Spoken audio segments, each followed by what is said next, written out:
जय श्री कृष्णा। प्रणाम भक्तजनों।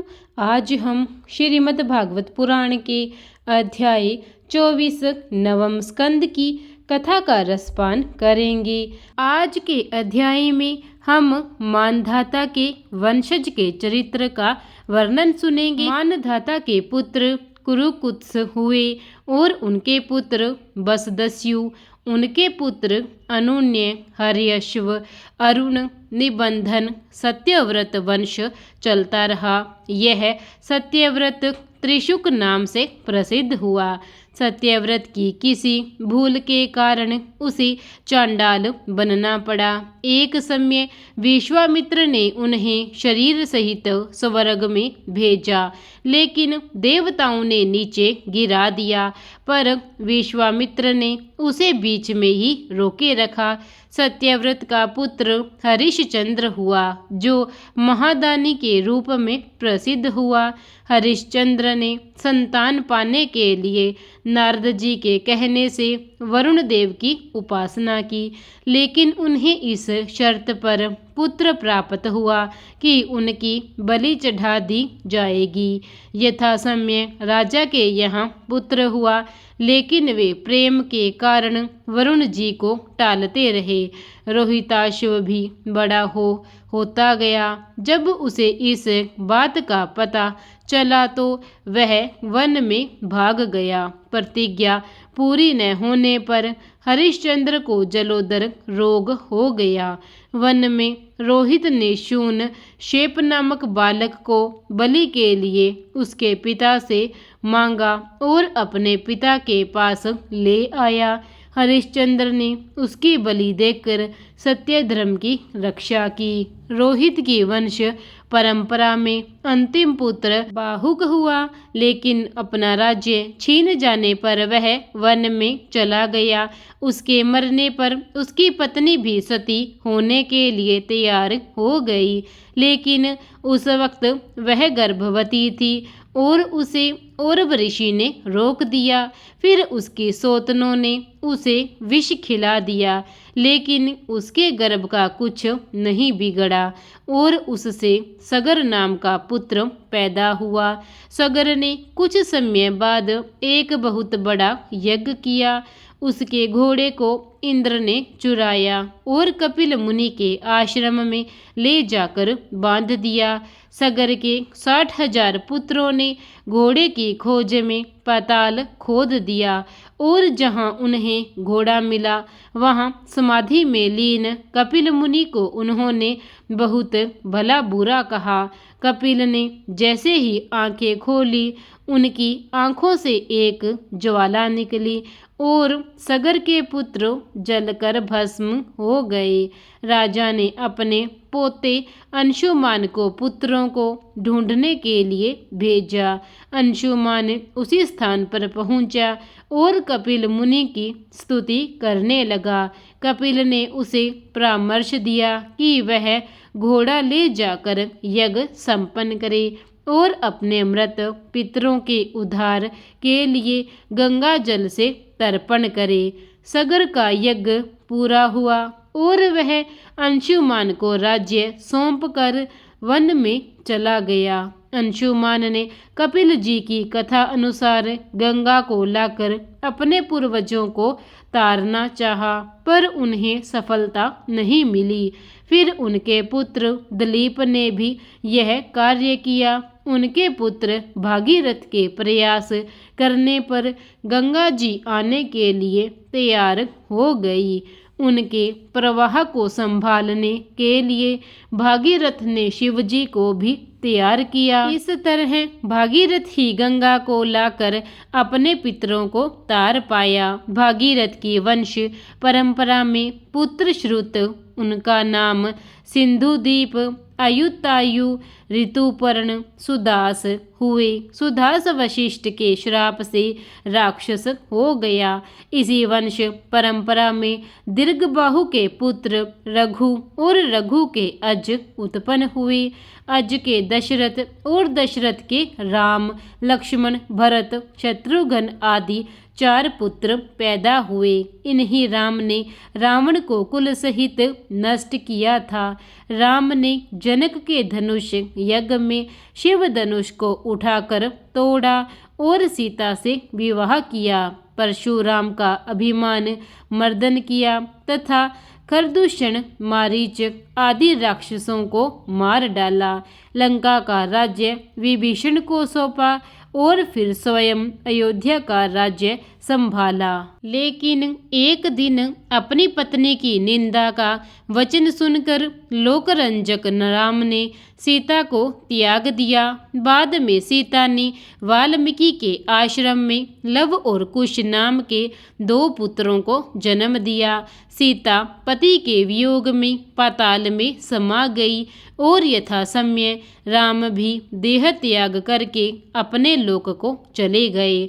शुकदेव जी ने इसके बाद पुरुषवा के सोमवंश का वर्णन कह सुनाया। उन्होंने कहा कि ब्रह्मा जी से अत्रि नाम के पुत्र उत्पन्न हुए और फिर अमृतमय चंद्रमा अश्रुओं से उत्पन्न हुआ। चंद्रमा ने देवगुरु बृहस्पति की पत्नी को छीन लिया और बृहस्पति के बार बार कहने पर भी तारा को नहीं लौटाया। बृहस्पति ने ब्रह्मा जी की शरण ली।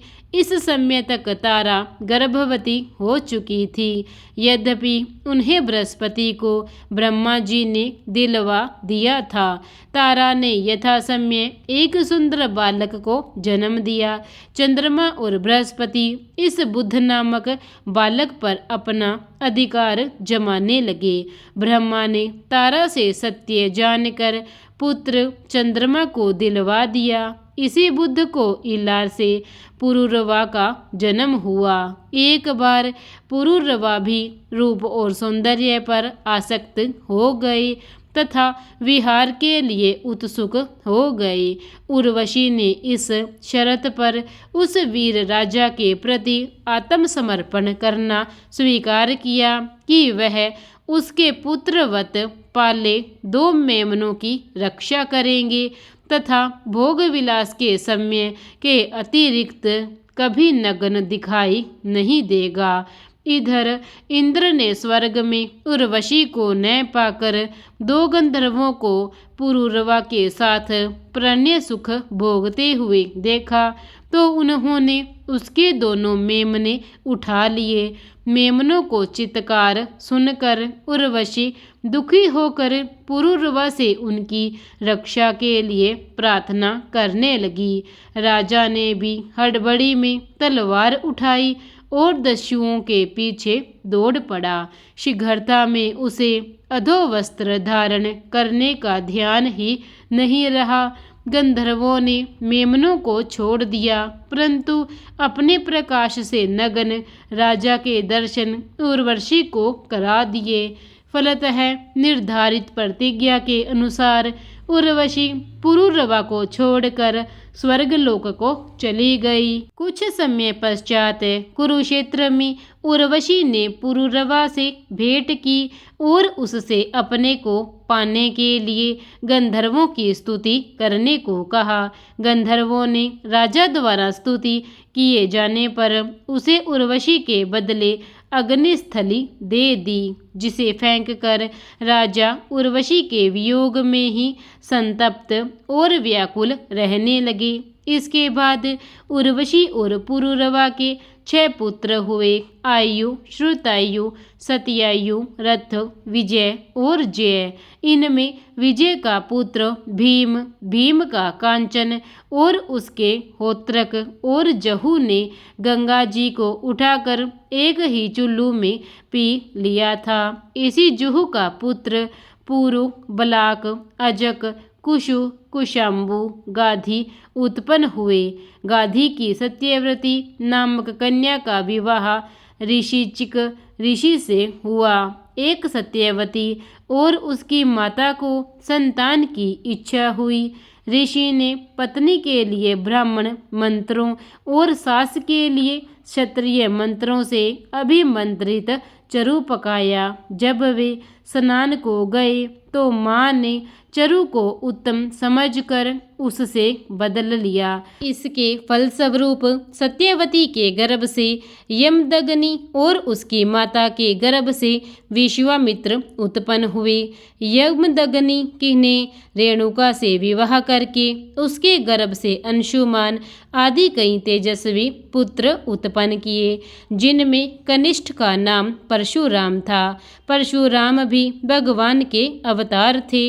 उन्होंने हेहय राजाओं का नाश किया, क्योंकि वे निरंकुश हो गए थे। हेहय देश का राजा कार्तवीर्य ऋषि दत्तात्रेय की कृपा से बहुत शक्तिशाली हो गया था। उसने नर्मदा की धारा को रोक दिया था और रावण द्वारा विरोध करने पर उसे बंदर की तरह नचाया था।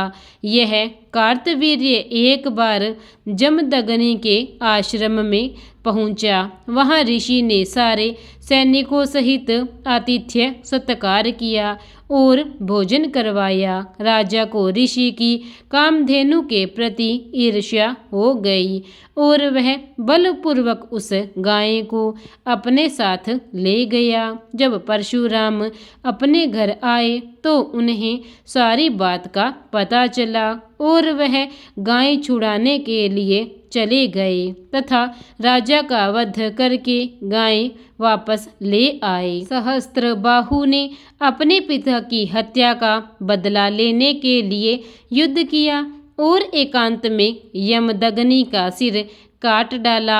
यह पता चलने पर परशुराम ने उन सब क्षत्रियों का वध किया और 21 बार पृथ्वी को क्षत्रियों से रहित कर दिया। राजा गाधी के पुत्र विश्वामित्र ने तप करके ब्राह्मण तत्व प्राप्त किया और वे ब्रह्म ऋषि बन गए। उनके 100 पुत्र थे, फिर भी उन्होंने शूनशेप को अपना पुत्र बनाकर अपने पुत्रों से उसे बड़ा भाई मानने का आदेश दिया। जिन पुत्रों ने उसका आदेश नहीं माना उसे मलेच्छ बना दिया, शेष को फलने फूलने का वर दिया। इसी प्रकार श्रीमद्भागवत पुराण की कथा अध्याय 24 का यही समापन होता है। इसके आगे की कथा हम कल अध्याय 25 में सुनेंगे। कल हम राजा परीक्षित द्वारा शुकदेव जी से राजा ययाति ने ब्राह्मण की पुत्री देवयानी से कैसे विवाह किया, इस कथा का रसपान करेंगे। तब तक के लिए प्रेम से बोलिए जय श्री कृष्णा। विष्णु महाराज की जय। प्रिय भक्तजनों, अगर आपको मेरी यह कथा अच्छी लगी हो और आप इसे नित्य सुनना चाहते हैं तो कथा को लाइक और चैनल को सब्सक्राइब जरूर कर देवें। धन्यवाद।